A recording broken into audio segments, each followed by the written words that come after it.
Estimados internautas, cordiais saudações. Bem-vindos a mais uma edição do nosso podcast Chá de Coaching e Liderança, que vai na sua 43ª edição e vai ao ar em nossas plataformas Facebook e YouTube todos os sábados pelas 14 horas. Este programa em formato de podcast tem o intuito de atrair líderes que sejam homens, mulheres, que se destacam nas mais diversas esferas de atividade econômico, social, ambiental, político, arte, cultura e áreas afins, para que eles, na primeira pessoa, possam fazer-se neste local e poderem partilhar convosco, o público que nos segue, as suas lições de liderança na base da sua própria trajetória de vida. É assim que a abordagem que nós seguimos é inspirada no modelo de gestão por competências CHA, C de conhecimento, H de habilidades e A de atitudes. Nestas lições de liderança narradas pelos líderes, eles dão a conhecer que conhecimentos teóricos é que eles adquiriram, que habilidades ou saber fazer prático, técnicas e ferramentas alcançaram para complementar aquele conhecimento teórico, e que atitudes, isto é, saber ser, estar, comportamento, atitude, é que eles impregnaram na sua conduta para forjar um caráter que acomode quer o conhecimento no plano teórico, quer o conhecimento no plano prático.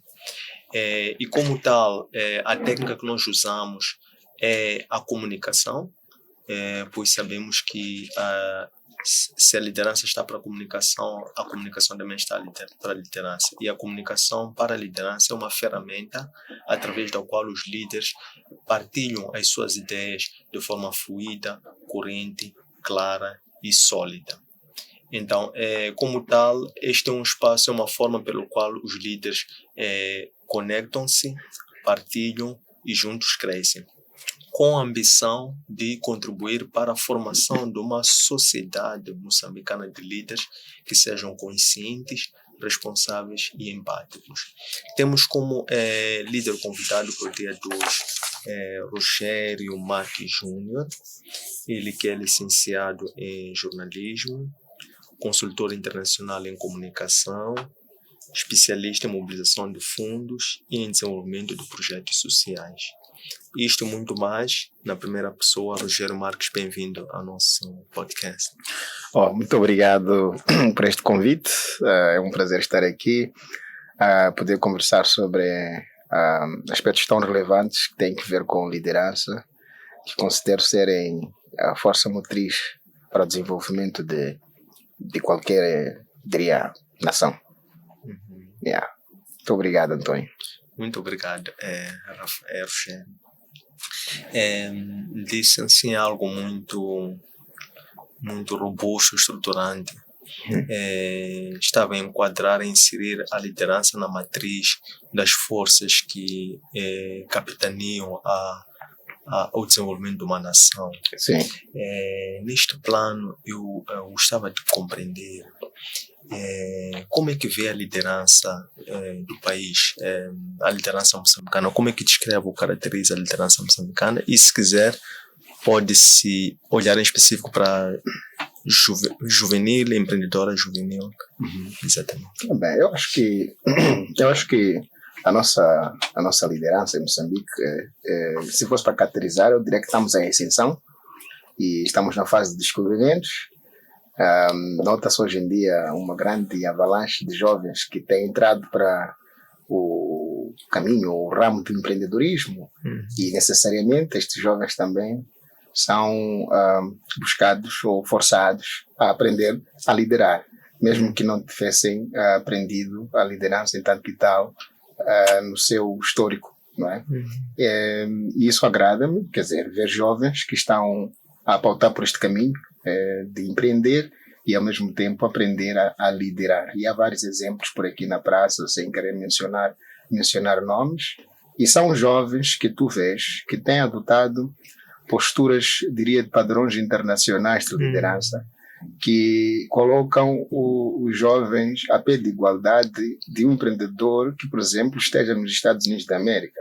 Quer dizer, um empreendedor que pauta pela ética, integridade, transparência no seu processo de fazer negócio, acaba sendo esse empreendedor modelo. E nós temos aqui na praça. Então, é algo que me inspira bastante, sobretudo quando olho para aquela camada minha, camada jovem.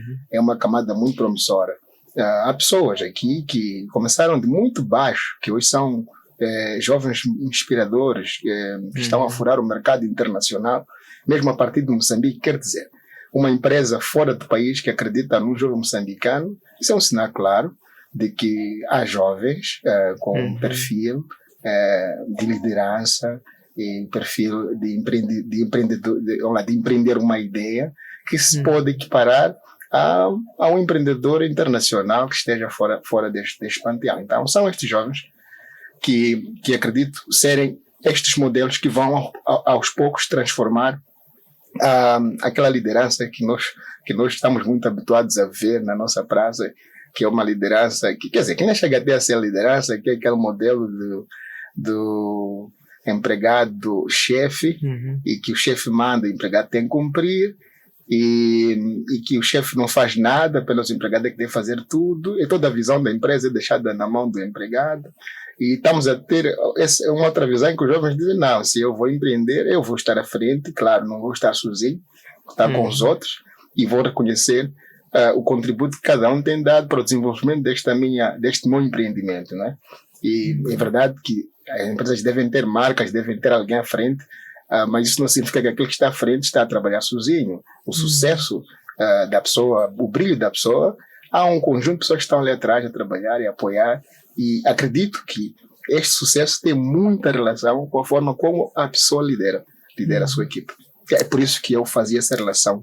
A liderança tem tudo a ver, tem toda a relação com o desenvolvimento, quer seja do empreendimento e de uma nação. Se tivermos líderes visionários, líderes com ideias muito próprias, com uma visão concreta de desenvolvimento do seu país, da sua empresa, do seu projeto, este líder vai longe. Muito bem. Excelente. E então, Rogério, por que é que optou escolher o jornalismo? E como é que vive ou sente o poder do jornalismo a nível de uma sociedade, na sua experiência pessoa? Enquanto detentor desta formação, como é que exerce este poder na sua experiência pessoal? O jornalismo é o quarto poder. Tem sido chamado pelos pesquisadores pelo quarto poder, porque é uma outra força que pressiona os que estão à frente de uma nação a serem mais coerentes. É o fiscalizador. Então, o jornalismo é importante que ele exista em qualquer sociedade democrática, porque ele, obviamente, vai permitir que tudo aquilo que foi acordado dentro de um país, como os contratos sociais, estejam a andar de forma combinada. Quer dizer, que ninguém esteja por cima do que foi combinado. Então, o jornalista é mais ou menos por aí. Então, eu acredito muito no poder do jornalismo nesse sentido. Agora, eu fiz jornalismo, mas infelizmente não trabalho como jornalista e tal, porque especializei muito em questões de comunicação estratégica, jornalismo de dados e training também, né? Faço capacitação de pessoas nestas matérias.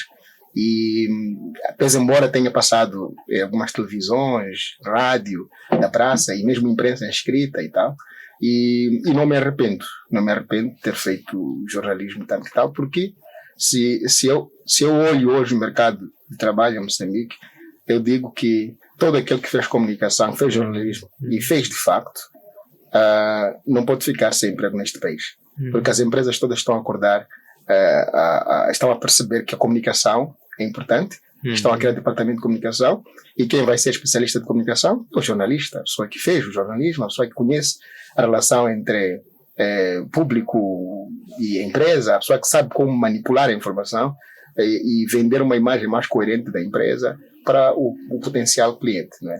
Então, definitivamente é um curso que fiz.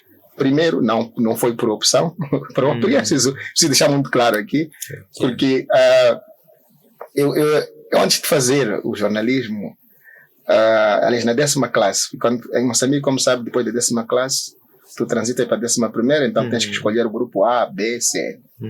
Só que, infelizmente, o meu nome calhou no grupo A.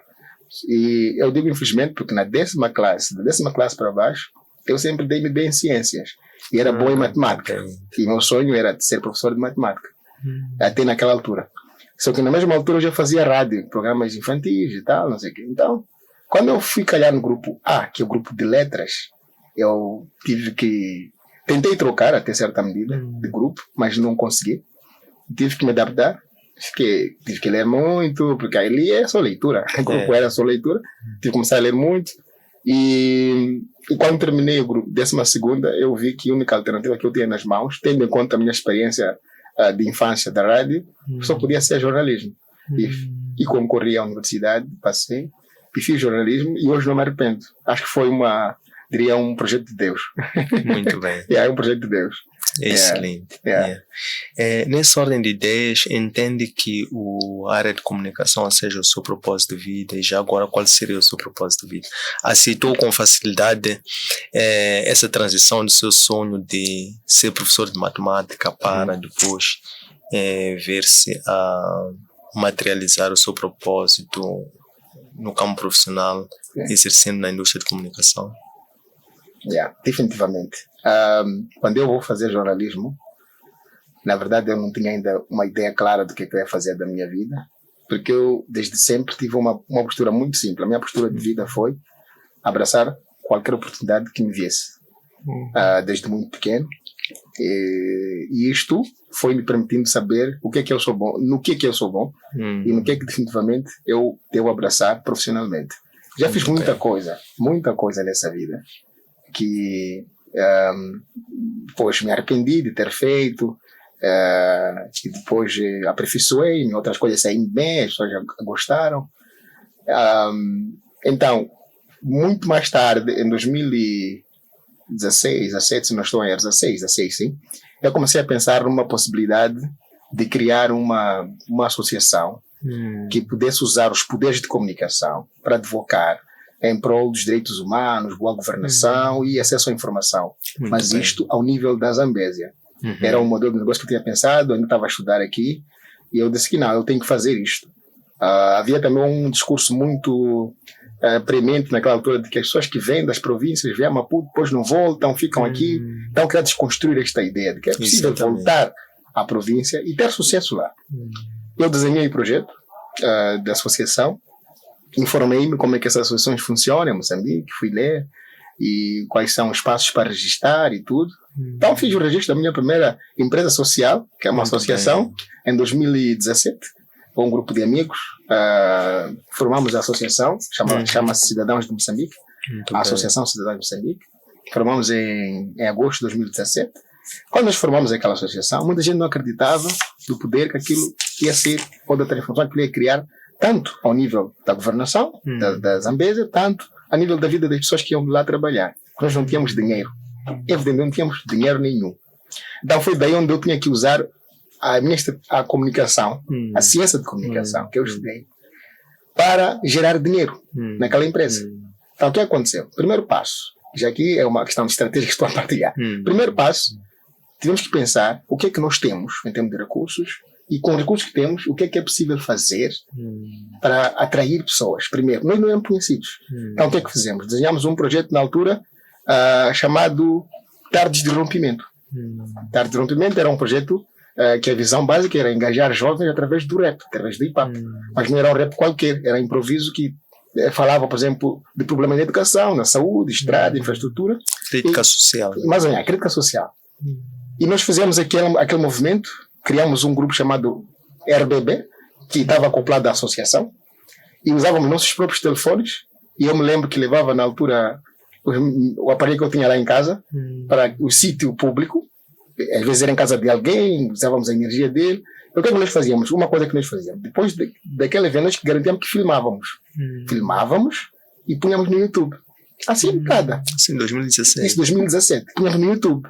As pessoas foram vendo e teve uma dessas batalhas de rap que nós fizemos e teve muita fama, muita gente ouviu, começou a saber, afinal, o que é essa coisa cidadã de Moçambique? Quem são esses miúdos? Começaram a saber quem são esses miúdos.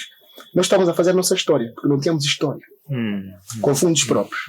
E me lembro que foi nessa altura que nós começamos a ver os fundos disponíveis na praça, começamos a pensar em concorrer. E é daí onde eu comecei a desenvolver essa habilidade de fundraising. E não estudei necessariamente numa carteira, mas a vida me ensinou. Desenvolvemos projetos sociais na altura e fomos submetendo. Já tínhamos história.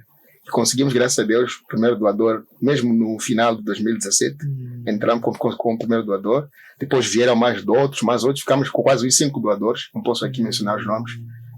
Mas o que me orgulha é que começamos do zero e conseguimos ter um escritório, não era próprio, mas alugávamos numa zona nobre da cidade, e conseguimos mobilizar pessoas importantes, uma figura do embaixador, não é? Um embaixador, não posso também dizer uma questão de coisa, que saiu de Maputo para Quelimane só para encontrar-se com a nossa associação. Então, dali eles começaram a ganhar visibilidade, notoriedade, empregamos jovens, cerca de 60 jovens foram empregados na associação, como ativistas de vários projetos que nós tínhamos. Então, foi dali onde eu percebi uma coisa muito simples, que se nós conseguimos ter dinheiro aqui, é comunicação. Por que eu digo isso? A forma como as pessoas nos viam lá fora, viam-nos como leões. Nós éramos leões, mas apesar de sermos formigas, exatamente, nós éramos vistos como leões. Quando a pessoa chegasse no nosso escritório, com aspecto de formiga, mais ou menos por aí. Quando a pessoa chegasse no nosso escritório, ficavam admirados na positiva ou negativa, não sei se que aquilo. Eles chegavam e diziam: olha, só são vocês 4 aqui, e o vosso escritório é só esse pequeno. Eles pensavam que isso fosse uma coisa grande. Mas eu disse: não, esse comentário é um comentário de que a forma como estamos a ser percebidos é que nós somos leões, somos competentes primeiro, somos capazes, e então foi daí onde eu percebi que a comunicação permitiu criar uma percepção muito otimista da nossa associação, e os doadores nunca tiveram dúvida da nossa capacidade. E, de facto, também tivemos uma equipa interessante na altura, um bom gestor financeiro é muito importante. Uma pessoa que cuida bem do dinheiro, que presta bem contas ao doador, e, claro, uma liderança também muito coerente, que não vai contra os princípios dos doadores, né, e de gestão de dinheiro, isso é muito importante. Então, mas a comunicação foi o que nos catapultou de 0 para 100%. E que nos tirou do nada para o muito. Então, está aí a comunicação, está aí o poder da comunicação. Usamos a comunicação para isso. Nós usamos uma série de plataformas e com recursos muito escassos na altura. Claro, depois fomos adquirindo alguns equipamentos, mas inicialmente eu me lembro só que era um computador, um laptop, e o meu amigo tinha outro laptop, e íamos trocando assim, mas o que era grande ali eram nossas ideias. Nós pensávamos uma coisa, e o que é possível fazer isso? É possível fazer isso? Tens capacidade de fazer nesse computador uma coisa desta? Então vamos lá fazer. Começava-se, íamos dando ideias, melhorávamos e fazíamos, mostrávamos ao público que era extraordinário. Para nós não era grande coisa, mas o mundo via era extraordinário. Então foi daí que eu comecei já a utilizar esse conhecimento de comunicação nessa perspectiva de business. Comecei a perceber que é importante. Porque, de facto, a empresa que não se comunica não existe. Não é conhecida, não tem história e não tem validade nenhuma. Então, é mais ou menos por aí. Muito bem. Excelente. E depois, como é que, portanto, houve este percurso, houve uma transformação profunda da vossa ideia, né? Portanto, exato. Parte de uma ideia e depois, portanto, identificar uma oportunidade social, depois mobilizaram, estruturaram um modelo de negócio para a partir daí começarem a mobilizar recursos para a implementação daquela ideia. E este processo foi coerente e permitiu uma transformação radical da ideia até uma organização sólida com parceiros fixos. Exato. Queria perceber já agora, a nível da Jusante, quais foram os impactos do ponto de vista do propósito de vida que este módulo ou este movimento criou para as comunidades a quem se destinavam as vossas sessões? Não, foi de grande impacto. Eu diria que foi de grande impacto. Eu liderei aquilo por 2 anos e meio, depois tive que deixar, porque é aquela coisa, tem que ainda dar espaço aos outros. Mas durante os 2 anos e meio que liderei a organização, nós desenvolvemos vários projetos, conseguimos levar água a comunidades onde não havia água, Conseguimos... E tem números, assim, ideia? Sim, eu podia dizer mais ou menos durante 2 anos. De água, quantas pessoas? Eu diria, por exemplo, um furo de água numa comunidade pode abastecer até 3.000 pessoas. Numa comunidade, um furo de água pode abastecer 3.000 pessoas. 3.000 pessoas é muito, não é? Eu estou falando de um furo, mas já conseguimos reabilitar cerca de 5 furos de água através de muitos projetos num distrito lá na Zambésia. Exatamente. Conseguimos criar ideia de negócios para cerca de 20, 35 jovens que iniciaram seus próprios negócios através de nossa mentoria direta e que hoje alguns estão sustentáveis, estão a avançar à frente e conseguem pôr pão na mesa de casa deles graças à nossa intervenção direta. Conseguimos o quê? Conseguimos empregar pessoas. Cerca de 60 pessoas, 60 ativistas foram empregues pelo nosso projeto. Ativistas permanentes. Eles recebiam algum salário, algum subsídio, não era necessariamente um salário, mas era um subsídio relevante que fazia muita diferença para a comunidade onde eles estavam inseridos. E pelo trabalho, outra coisa, eu diria que tem um outro impacto que não é muito, diria, financeiro, mas tem um impacto de valorização pessoal. Porque quando tu começas a trabalhar numa coisa que tu acreditas, tu tens um propósito de vida, tu quando acordas tens essa ideia de que eu estou a desenvolver a minha própria comunidade através de uma organização X. A pessoa ganha uma notoriedade importante na sua comunidade e ganha um certo tipo de respeito. Então há jovens hoje que são grandes ativistas na base comunitária. Graças a, primeiro, a nossa intervenção e depois nós como tivemos um pacote também que tínhamos que dar aos nossos ativistas, assim, treinamento, como ser um bom ativista, que fazer, que não fazer, etc, etc. Há pessoas que têm esses pacotes, que implementam esses pacotes e hoje há organizações que vão na base, procuram por bons ativistas e eles são referenciados. E o governo até acredita na capacidade desses ativistas lá na base e eles são credenciados, eles conseguem fazer o seu trabalho e têm uma relação muito positiva com o governo local e conseguem fazer o seu trabalho de forma muito extraordinária. Então tem esse impacto também desse lado, não é? E mesmo para os jovens que estiveram ligados a mim diretamente na prossecução dessa iniciativa, eles tiveram uma oportunidade muito única de começar uma coisa do zero e ver como é que um negócio começa do zero e até a 100%, como eu diria, até conseguir dar resultados concretos. Eles acompanharam esse processo todo e estiveram do meu lado. Eu era o homem das ideias, dava as ideias, íamos fazer juntos e eu sabia onde buscar, onde bater a porta. E graças a Deus, quando batíamos a porta, as portas abriam-se. É verdade que não abriram-se todas. Eu preciso deixar claro aqui uma coisa. Porque quando conto assim, parece que tudo foi mar de rosas. Sim. Mas nem tudo foi mar de rosas. Houve momentos difíceis. Mas uma coisa que nos manteve na estrada é a fé e a esperança de que é possível.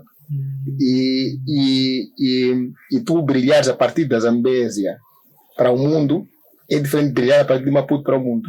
Porque tu brilhas de um sítio onde tem falta tudo um pouco. E tu consegues fazer coisa extraordinária para o mundo. O mundo diz, se aqueles que estão lá, que dormem no saco, conseguem fazer esse trabalho extraordinário, quanto então que está aqui, que dorme num ar-condicionado, uma boa cama, e faz mais ou menos a mesma coisa que quem está a fazer? É verdade que a valorização vai mais para aquele que tem dificuldades e consegue fazer. Então nós conseguimos destacar-se assim, e há pessoas que trabalharam comigo diretamente, que hoje têm suas próprias empresas. Mas eles motivaram-se aonde? Motivaram-se ali, na Cidadãos de Moçambique. Tenho cerca de 4 jovens diretos que eu conheço que abriram suas próprias empresas, não estão a trabalhar para ninguém diretamente e suas empresas estão a ser sustentáveis pouco a pouco e estão aí para frente. Muito bem. Excelente. Então, são impactos que podia mencionar. Muito palpáveis, concretos. E para mim, pessoal, para mim pessoalmente, isto garantiu-me portas internacionais. Foi a partir de onde eu viajei muito para o mundo. Falei muito com doadores, fui aprendendo linguagem do doador, como é que se aborda um doador, não é? E o meu nome ficou na boca dos doadores. E até hoje essas relações mantêm-se. Tem boas relações com muita gente. Fiz uma rede muito grande em África, Europa, e um pouco pela Ásia, não é? Então é por causa daquela notoriedade lá embaixo. O mundo ficou a saber e o mundo reconheceu. Muito bem. Para além destes 2 elementos, a fé e a esperança, enquanto combustíveis para acreditar no projeto, que outro momento, que outro elemento, o que mais se apegou, o que lhe deu a segurança, a confiança de que aquele projeto poderia ir a bom porto? Uma coisa muito básica. Eu tinha fé que era possível, primeiro porque no local não existia uma coisa igual. Na Zambésia não havia uma associação que trabalhava no que nós trabalhávamos. Primeiro ponto. Segundo, porque havia muita necessidade do nosso tipo de serviço que vinha fazer por parte dos doadores. Não é? Então, é verdade que o que aconteceu, nós batíamos portas erradas inicialmente, por isso não dava muito certo, não sei o quê. E nós ficamos atentos que haviam doadores que lançavam concursos específicos da área do nosso trabalho. Então, aquilo também deu uma esperança de que não, se os doadores têm esse interesse e não existe ninguém aqui para fazer, e nós estamos aqui, não temos experiência ainda, é verdade. Exatamente. Mas somos jovens com vontade e com instrução e com vontade também de aprender, não estamos estagnados ou parados, podemos melhorar nossas habilidades. Foi isso que nos manteve, que é possível. E nós víamos história de outros jovens que começaram do zero e transformaram-se em grandes líderes. Nós falamos, não, se aquele jovem ali conseguiu chegar onde chegou, com a batalha e tudo, nós também podemos chegar. E nós éramos muito otimistas, nada nos parava. Ninguém podia vir dizer, olha, isso é impossível. É verdade, ouvimos muita boca, dizer, isso é impossível, não sei o quê, porque eu me lembro que na altura eu tinha guardado um dinheirinho para fazer todo esse processo de registro. E todo aquele dinheiro gastei para essas coisas. Porque eu acreditava naquilo, o dinheiro acabou, é verdade, o dinheiro não voltou assim rapidamente, mas mais tarde o dinheiro voltou. É isso, assumir o risco também, né? Assumimos o risco e fomos lá com fé, batemos as portas. Quer dizer, fazer acontecer. Exatamente. Fazer acontecer, parar de reclamar. Era o que nós fazíamos, né? Nas nossas condições, o que nós tínhamos era aquilo. Tínhamos um microfone, uma câmera, aliás, um telefone. Temos um computador. Não é possível filmar um vídeo aqui? É possível, né? Vamos fazer com o que temos. Nós esperamos ter perfeitas condições para iniciar. Nós iniciávamos mesmo nas condições que não tínhamos. E depois conseguimos tirar as condições mais tarde. Muito bem. Qual é o estilo ou o modelo de liderança que o Rogério segue e que é presente também nestes que depois foram herdeiros do modelo que nos dias de hoje também estão a dar os seus próprios passos, alguns com iniciativas, projetos sociais ou empresariais com sustentabilidade? E que lá também percebe-se, e também aqueles que alguns doadores, outros parceiros que a nível local, quando vão e procuram fornecedores locais, encontram-os como referência. Estão a espelhar-se em quê? O que vem como protótipo em termos de estilo ou modelo ou estilo de liderança? Bem, acho que eu sou muito transparente, sempre fui, muito transparente, desde o começo, não escondia nada. Eu me lembro que eu preferia passar fome, mas os meus subordinados, se eu dia de pagar subsídio ou salário, o doador demorou enviar o dinheiro, e eu tenho um dinheiro, preferia passar a fome, eles estarem bem, depois mais tarde pagavam. Isso é outro aspecto. Comunicação. Eu fazia reuniões semanalmente, uma reunião muito, diria, uma reunião, não aquela prolixa, uma reunião muito específica, com objetivos muito concretos. O que é que vamos fazer? A pessoa A, B, C tinha objetivos, claro, que tinha que apresentar naquela reunião. E na reunião era reunião. E saber separar os momentos também. É trabalho. Mas depois daquilo eu era amigo também. Íamos comer juntos. Ia para casa dos meus colaboradores, sentávamos. Eu sentava, visitava todos eles. Quer dizer, eu não considerava-os como trabalhadores, eu considerava-os como amigos no final do dia. E outra coisa que eu acho que é muito, muito interessante é a questão de integridade. Ser íntegro. Eu tive uma associação, mas na altura eu estava com a minha esposa não tinha emprego. Eu podia colocar a minha esposa a trabalhar na associação. Podia colocar meu irmão a trabalhar na minha associação. Eu era diretor executivo, tinha esse poder. Mas eu não fiz isso, por uma questão muito básica. As leis, as normas de funcionamento de uma associação, onde o doador mete dinheiro, etc., tu não podes, de forma nenhuma... Por causa de conflito. Mas está em conflito de interesses, não é? Mas há pessoas que fazem isso. Há líderes que fazem isso. Eu nunca fiz isso. Chegava um amigo, Rogério, peço emprego, viu umas vagas lá. Não, concorra. Mete os seus documentos. Não precisa de refresco de ninguém. Concorra. Uma questão de ser íntegro, coerente. Porque se não és coerente, aceitas subornos, tu acabas apagando o seu brilho. Então eu mantive muito coerente todo o tempo que estivemos junto com eles. E posso dizer de forma muito clara, até se forem a ver esse vídeo, eles espelham-se muito na minha liderança, porque foi o primeiro contato que eles tiveram de uma pessoa jovem que estava a liderar um projeto muito grande, com pessoas muito importantes desse país, e ter sucesso. Tá vendo? E ao mesmo tempo humilde também, né? Porque é muito importante, muito humilde, levar para a minha casa. Se é para andar de chinelos, eles vão andar de chinelos, ok. Não há nenhum problema, no final do dia somos seres humanos. Né? Quer dizer, não deixa o título te corromper, ou porque tu conseguiste uma coisa, se vangloriar por isso. Eu precisava sempre colocar eles à frente. Eu nunca dizia que sou eu que fiz, eu dizia fizemos. Às vezes, quando estamos em reuniões privadas, eu fazia elogios diretos. Esse trabalho aqui, estás a ver quem fez? É aquele fulano. É um jovem interessante. Aquilo parece nada, mas aquilo era muito importante para ele. E a pessoa que estava do meu lado, obviamente, saiu com a ideia de que existe um jovem Antônio ali, que é incrível, por exemplo, no vídeo, que é incrível, por exemplo, no design gráfico, que é incrível, por exemplo, na mobilização comunitária, entre outras. Então, essas atitudes repetidas criaram neles, quer dizer, essa é uma avaliação muito minha, pode dizer, sou suspeito de dizer isso, mas acredito que todos os dias eu mantenho contato, pelo menos por semana, algumas vezes mantenho contato com as pessoas que eu mencionei, e eles até hoje veem-me como um ídolo. Quando tem alguma dificuldade, ligam-me, e eu, na minha humilde opinião, aconselho o que consigo aconselhar. Eles, querendo, podem seguir ou não seguem. Claro, as opiniões são para ser seguidas, outras podem não ser relevantes, mas são pessoas que até hoje, quando me veem na rua, sabem dizer que, olha, aquele jovem foi meu ponto de referência para eu estar onde estou. Não é? E eu me orgulho por isso. Não são muitos. Se existem, eu não conheço outros, mas estes eu conheço diretamente, trabalham comigo e hoje estão onde estão. Graças talvez a esse modelo de liderança que eu adotei. Quer dizer, não li nenhum sítio, é preciso muito perceber isso também. Não li nenhum sítio. Mas é uma questão que faz parte da meu caráter. Sim. É uma coisa que está dentro de mim, é meu caráter. Não consigo não ser transparente. Muito bem. Qual é a importância do conhecimento e do autoconhecimento para a liderança? Por um lado, e por outro lado, quem são os líderes que são referência para si, Rogério? É quem que...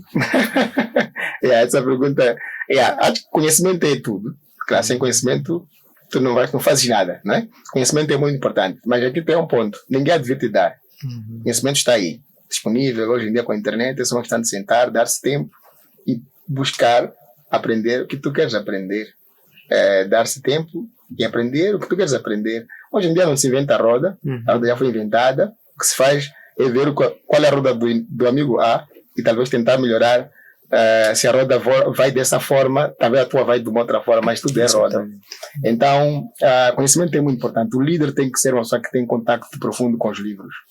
E tem que ler a sua área, tem que saber a sua área. Não pode, quer dizer, não faz sentido um indivíduo, por exemplo, que diz que é consultor de comunicação e não saber, por exemplo, teorias básicas de comunicação, não saber falar disto, não saber, por exemplo, falar quem é o pai da comunicação, coisas dessa, é muito básicas, né? Não faz sentido.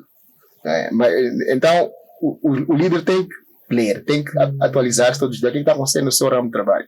Se você é líder no Toledo, tem que ver quais são os modelos de que está a acontecer hoje. Tu não pode ficar estagnado, o mundo está dinâmico. Então, se tu ficas estagnado, a pensar que o que fazes é o mais correto, vais ficar para trás. Porque esses líderes, os líderes novos, que somos nós, a nossa geração, estão a vir agressivos, eu vou usar esse termo. Estão agressivos porque eles estão a acompanhar a dinâmica e nós estamos a inspirar em modelos nacionais. Estão a inspirar modelos internacionais de liderança. E eles tentam replicar aqui e estão a conseguir ter sucesso. Estão a conseguir furar mercados internacionais. Então, conhecimento é condição sine qua non para o sucesso de uma liderança. Agora, em termos de a quem eu me inspiro aqui, honestamente, como líder assim, de uma sociedade, de organizações, não tenho, não posso dizer. Mas como eu disse, eu me inspiro em Malcolm X, li muito sobre Malcolm X, gosto muito da história dele, de luta, de tudo. Mas tem um professor que eu falo muito onde eu ando, que me impactou muito pelo seu modo de vida, sua simplicidade, mas também seu alto teor de conhecimento. Uma pessoa que sabe muito bem da área dele, mas a sua humildade, a sua forma de tratar as pessoas me cativou bastante. Chama-se Mário Fonseca. Eu até falo para ele abertamente que ele é meu ídolo. Foi meu professor na licenciatura e até hoje somos amigos por duas razões. Por uma razão. Uma das razões é que eu fui bom aluno também, uma parte dele, e ao mesmo tempo ele reconheceu e fizemos alguns projetos juntos e fiz bem ao lado dele. Ele deu muitas oportunidades no sentido de, olha, vou abrir essa porta para ver o que podes fazer. Eu fiz bem, ele gostou e continuamos conectados. Mas ele é uma pessoa muito... É um modelo eu diria de liderança também, porque ele como professor foi excelente. Como diretor de uma associação aí que ele liderava aqui, também é excelente. Quer dizer, apesar de ser uma pessoa muito ocupada, ele é extremamente ocupado, faz muitas coisas, mas tu não percebes que ele faz muitas coisas. Ele consegue ter tempo para todo mundo, consegue ouvir com muita calma, consegue dar atenção o que dá para dar atenção, consegue ser muito presente ao mesmo tempo que é muito ocupado e faz bem as suas tarefas. Eu acho que é um modelo de pessoa que me inspira nesse momento, me inspira. Mas ele não é muito famoso, ele não é muito famoso, é uma pessoa muito embaixo, mas com um perfil muito bom. Muito bom. Muito interessante. E quais são as 3 principais competências, skills, 3, 4 skills que entende que são mais importantes para a liderança, para um líder? Skills. Informática é importante hoje em dia. Tem que dominar a informática, tem que dominar as tecnologias, ponto. É muito importante. Tem que saber falar pelo menos uma língua internacional. A língua de outros países, sobretudo o inglês, pelo menos é importantíssimo saber falar. E depois tem que saber comunicar-se bem. Comunicar-se bem, colocar suas ideias. Quando vais vender suas ideias, não devagar muito, ir direto ao ponto, saber dizer o que você quer de forma coerente, de forma impactante também. Exato. É importante. Depois, o que eu acho que é muito importante,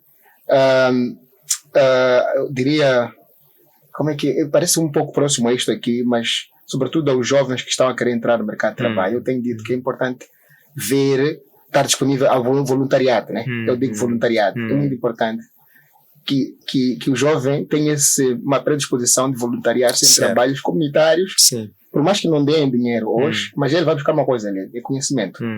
E quando ele termina a universidade, já tem um CV com algumas experiências feitas. Já não é só licenciado e não tem nenhuma experiência feita em lugar nenhum. E hoje em dia, obviamente, se tu quer dizer que eu faço isso, a escola só por si não é suficiente. Não comprova que tu sabes fazer. Tu tens teoria, mas não tens a prática. Então, voluntariado é muito importante, que eu acho que são esses 4 elementos que eu aconselharia as pessoas a desenvolverem. Muito bem. Enquanto entrando agora já para o campo de liderança aplicada, vamos lá, em empreendedorismo, e o Rogério como um empreendedor social e empresarial também. Exato. Queria compreender como é que combina essas 2 áreas de empreendedorismo para formar um modelo próprio, específico, criando uma relação de interdependência, sinergia e até de sustentabilidade, por assim dizer, a longo prazo. É uma coisa muito simples. Por exemplo, neste momento eu tenho uma empresa que atua no ramo de educação, training, centro de formação, OSIWA. E depois tenho uma plataforma mais ou menos que nem isto, chama-se Youth Reference Hub, onde eu converso também com jovens sobre isto, sobre percurso. Jovens que eu conheço, que começaram do zero, que hoje são alguma coisa, e eu só quero saber como é que chegaram lá. Se tiveram padrinhos, se não tiveram padrinhos, se foi luta deles, se não foi. Então, tem essa coisa. É muito simples, por exemplo, ali no training eu posso formar pessoas que depois podem me ser úteis nesta iniciativa Youth Reference Hub, que é o tal empreendedorismo social. A coisa aqui do Youth Reference Hub ainda está em maturação, ainda não está muito maduro a coisa, mas já tive experiência, ainda assim não maduro, de trabalhar, por exemplo, com estagiários da Universidade de Virgínia, através de um concurso que eles lançaram. Eu concorri e deu certo. Trabalhei durante 6 meses com eles. Eles ajudaram a fazer o setup da coisa, da empresa e tudo, ver os princípios de internet, estavam bem no ponto e tudo. Fizemos isso no ano passado.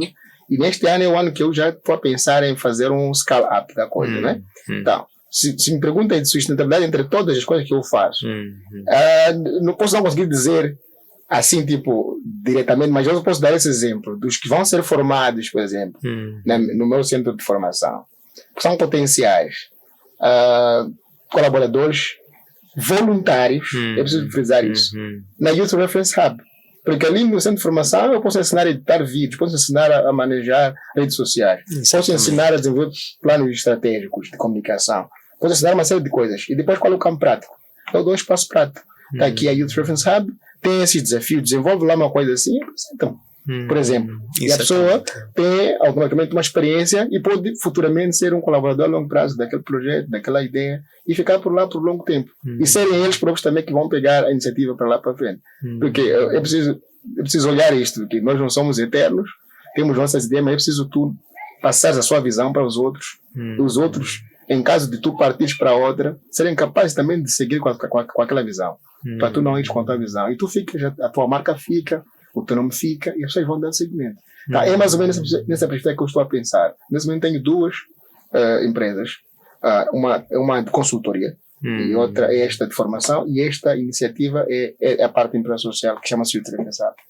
Então, de alguma forma estão tudo conectado, porque na RMBJ Consulting, que é essa empresa de consultoria, eu faço muito serviços de comunicação. Estou sempre a ler coisa de comunicação. Às vezes tem clientes que chegam e querem um serviço específico, obviamente eu tenho que ler, e aquele conhecimento que eu adquiro aqui é importante para o treinamento que vou dar aqui, e depois levo as pessoas daqui, tem um cliente que está aqui, posso colocar num projeto que eu estou a fazer, como um assistente direto, para poder aprender como é que se faz as coisas, e dar-lhe esse poder de ele fazer um draft, eu poder ler e corrigir diretamente. Então essas coisas vão ajudar muito a integrar, né? E depois os parceiros também que vamos tendo, por exemplo, Antônio Sende pode ser um parceiro no futuro, não é? Da RMBJ ou da Youth Reference Hub, em que nós podemos fazer colaborações diretas, mandar um estudante ou formando do centro para aqui, para aprender alguma coisa que eu acho que também é importante para complementar o que aprendeu lá. Então essas parcerias também que vamos fazendo ao longo do tempo podem ser úteis para essa, primeiro, sustentabilidade das empresas, e depois também a sustentabilidade do próprio indivíduo que se forma lá. Né? Então, são essas visões que existem, mas ainda eu preciso dizer que está em maturação, são projetos em maturação. Então, em qualquer momento, pode haver o boom.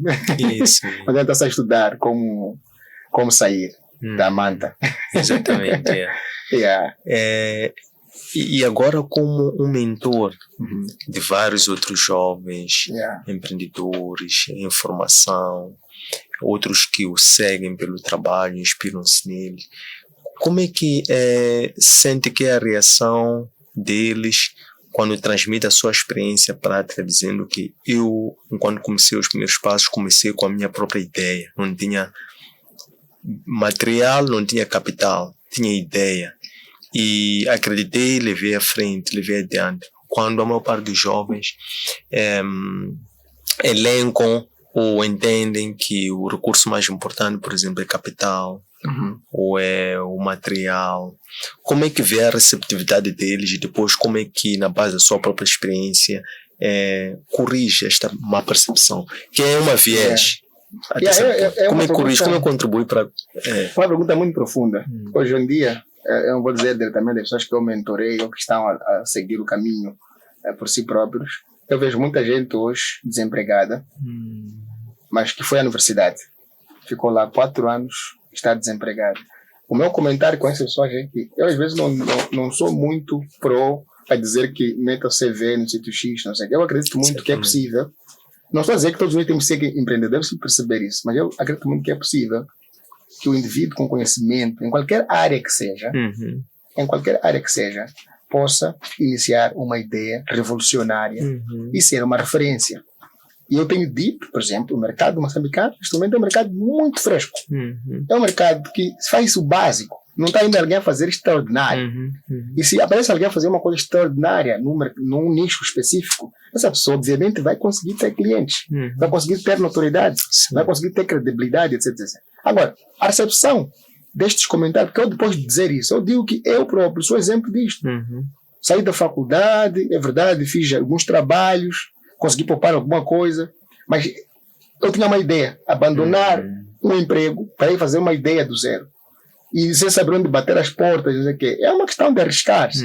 Mas eu tinha uma visão clara de que é possível. Eu acreditava que era possível.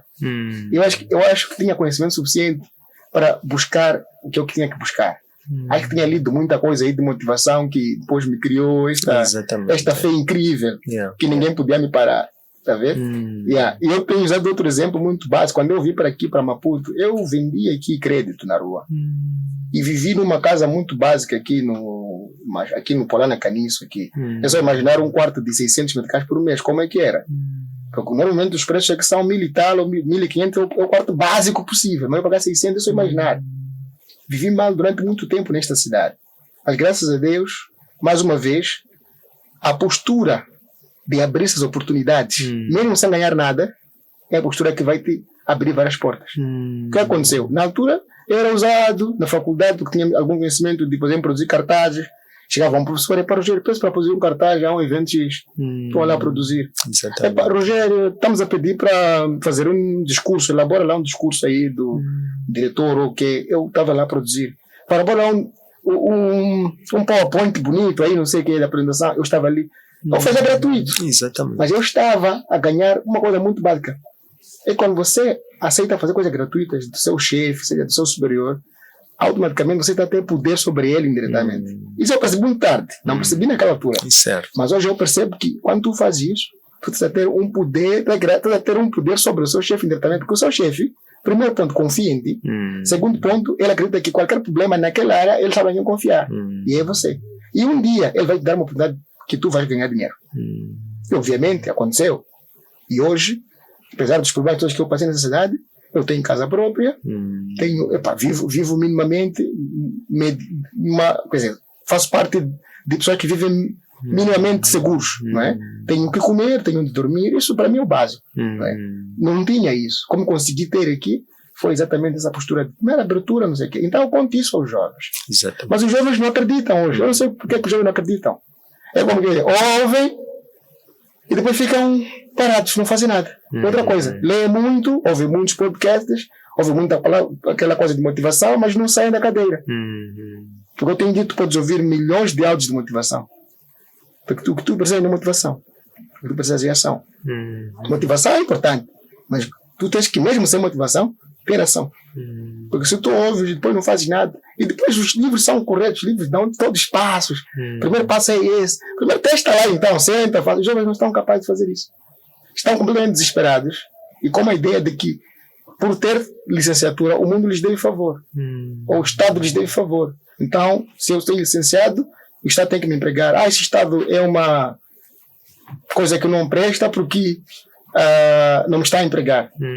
Mas eu tenho dito que não tem que olhar dessa forma. Então acho que a forma de ver o mundo é completamente diferente da forma como os jovens veem o mundo, os jovens que estão na universidade. Então é importante começar a dar esse treinamento, não sei, esse tipo de palestras muito diretas aos jovens. Dizer que, olha, é preciso saber que estamos a formar aqui. Vocês não estão a sair para serem empregados do Estado, necessariamente. Estão a ser formados para serem a força motriz de transformação real da economia do país. Então, o que estás a aprender aqui, aprenda, não cabule. Aprenda de facto para si próprio. Está vendo? Então, os jovens estão aí. Andam com CV de um lado para o outro, não acreditam no seu potencial. E tu vês jovens brilhantes, inteligentes, que até memorizaram o livro todo. Mas estão parados hoje. Não têm emprego. Então, porque há falta de algum outro conhecimento que eles não têm. Que é importante que talvez nós comecemos a difundir isto e mostrar exemplos práticos. Este teu espaço já é um espaço importante para aquele jovem que já tem megabyte e vai no YouTube, não para procurar aquelas fofocas, mas para aprender, pode vir cá a ouvir essa história e provavelmente pode se inspirar e sair da cadeira e tomar uma ação concreta. E outra coisa que os jovens acreditam é eles gostam de acreditar quando vêm bens materiais. Por exemplo, hoje em dia, Antônio Sendi pode até querer convencer alguém, mas se você não prova que você tem um casarão, que você tem um carão, que você tem uma série de coisas com os almos, eles simplesmente dizem que ele é um faminto, quem é aquele, quem não sei o quê. Mas vocês até podem estar muito bem, mas não é importante. Se tu fores a ver, quem são mais seguidos nessa nossa sociedade para os jovens são pessoas que fazem exibição dos bens materiais. Mas não os que fazem exibição de conhecimento. Vais ver que, se calhar, a sua página tem muitos poucos likes. Mas apesar de ser a página que tem recursos muito importantes para os jovens. Os jovens vão para aquele sítio lá onde tem fofoca. Então, o que é que estão a consumir os jovens? Que tipo de sociedade nós temos hoje? É complicado. Às vezes eu fico a perguntar como é que... Às vezes disse quem influencia quem, se são os produtores de conteúdo, se são a audiência. Então, porque às vezes o que está a procurar é audiência. Mas que tipo de audiência? Eu acho que tua audiência pode ser pouca, mas é uma audiência de qualidade. Porque quem vem ver um podcast não é qualquer pessoa. Porque os jovens que não têm qualidade ficam a ver, gastam seu tempo todo a ver fofocas, essas coisas que não acrescentam nada. porque falam da vida do outro, é isso que eles perdem o seu tempo. Não, é preciso mesmo apostar nessa passagem dessa mensagem que é possível, de positividade, de que, olha, vai lá seu conhecimento aqui, nós vamos te ensinar como é que você, sendo professor ou sendo formado em física, como é que você, sendo formado em física, pode ser empreendedor em física. Exatamente. Tá vendo? Como é que você, sendo formado em química, pode ser empreendedor na área de química. Olha, observador, há muitas oportunidades. O que a química pode resolver? Quais são os problemas que a química vai resolver na sociedade?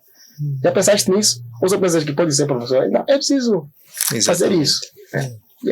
A recepção, pronto, no geral não é muito... Eles já são abertos, óbvio, mas eu acho que a ação é que está a faltar. Realmente há um trabalho muito grande a nível do mindset, trabalhar o mindset. Esse é o termo correto. Por fim, a conversa vai muito boa, mas não é questão de limitação de tempo. Gostava de compreender como é que o Rogério trabalha-se assim, como é que cuida de si, em termos espirituais, emocionais, físicos, mentais ou psicológicos, para depois poder cuidar dos outros. E ao poder cuidar dos outros, poder prefigurar aquela frase inspiradora do Malcolm X. The future belongs to those who prepare for today. Eu tenho uma rotina muito básica. Faço ginástica 2 vezes por semana. Aeróbica, corro, faço corrida. Eu vivo no Moalaz, na cláusula do Moalaz, uso a circular, corro ali na circular e volto para casa. Tenho o hábito de sempre ler a Bíblia, ler um texto qualquer, para poder me inspirar, para poder encontrar inspiração, sobretudo quando estou a sentir que não estou nos meus bons dias. Leio para poder encontrar força e correr, porque às vezes há dias que nós não estamos bem emocionalmente, mas nós não podemos mostrar ao mundo que nós não estamos bem. E às vezes aquela leitura, aquela meditação ajuda-me a ouvir aquelas palestras de motivação. Às vezes estou a andar, tenho o áudio a tocar e eu fico a ouvir aquele áudio e vai me dando um outro tipo de energia. Eu fico, quer dizer, o áudio me recorda que, olha, eu estou aqui por um propósito, ainda não é o fim, então é quando a lutar, não acabaste. E aquelas mensagens vão entrando no meu consciente e vão me criando um certo tipo de energia. Tenho 2 filhas lindas, umas princesas. Vivo com a minha esposa e pelo menos uma vez por mês levo-os para passear, conversar. E mesmo quando estou em casa, a minha filha mais velha tem 3 anos. Então é importante tento conversar com ela no nível da idade dela, sobre aspectos que têm que ver mesmo com a vida, mas muito na idade dela. E acredito que ela está a crescer bem, de forma muito extraordinária, porque com 3 anos de idade ela faz coisas incríveis que eu, se calhar na idade dela, não fazia. Mas acredito que seja essa mentoria que eu faço, esse acompanhamento que eu faço regularmente. E tento ser um exemplo bom de pai em casa, um bom profissional. O que eu faço esse exercício todos os dias, é um exercício que tenho que fazer todos os dias. Uma vez a outra visito familiares quando posso, e quando há de facto tempo mesmo.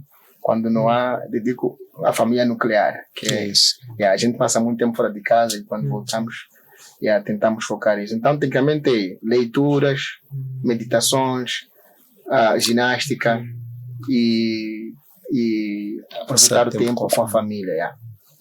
Muito bem. Então, são coisas que eu faço. Okay. Excelente. Nós estamos muito gratos pelo tempo que nos concedeu para poder nos transmitir as suas lições de liderança. E assim, portanto, por isso que podemos ouvir, acompanhar, desejamos muita força, muito bom ânimo e que mantenha essa constância e até continue a crescer como tem feito de uma forma astronômica. De 2016 a esta parte são 7 anos, é já um tempo considerável e mostra que já é um projeto muito sólido, muito maduro. Então os nossos votos são que o Criador continue a inspirar-vos para que também, por sua vez, continue a inspirar muito mais pessoas. Muito obrigado, que suas palavras se realizem. Muito obrigado. Muito obrigado. Okay. Então estas lições encontram disponíveis nos nossos arquivos digitais, designadamente plataforma Facebook, António Sende-Oficial, nosso canal YouTube, António Sende-LDA e o nosso aplicativo LOL. Um abraço, Luz, até breve.